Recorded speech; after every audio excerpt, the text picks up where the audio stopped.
Welcome back to Walking and Chewing. This is the first time we've done this together, so I have Pastor Tracy here with me, and we want to spend some time to reflect on his sermon on Sunday, which was on Peter and his denial of Christ.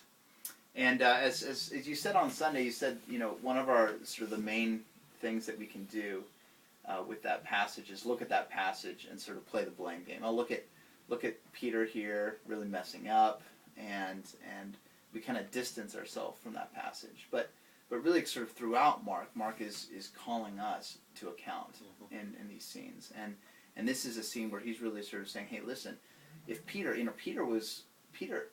like you point out, he's actually the only one who actually hung around. Right. So he's the best of he's the best of the worst. And so, the rest of them took off.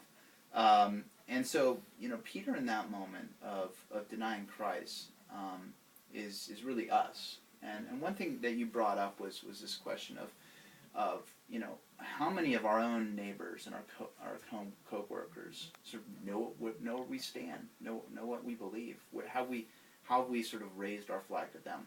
And I know we talked about this earlier, and you said that you'd like to talk a little bit more kind of about practical ways for us to do that. So how would you suggest that we sort of be Peter after Christ has recommissioned him instead of Peter before that?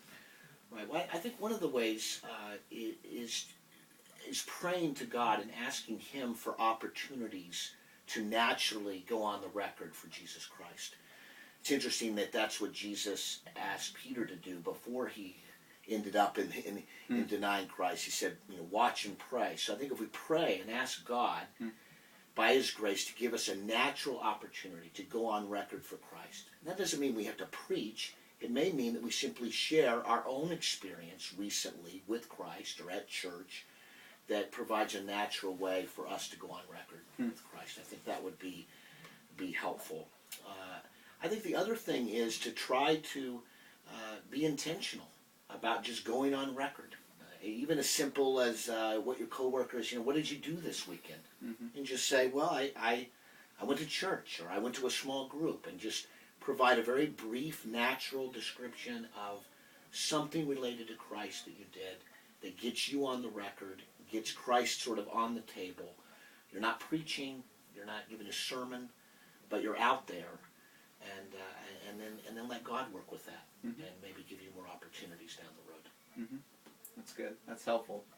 Well, thanks for talking with me and talking with us, and thanks for spending your time with us today. Look forward to talking with you next week.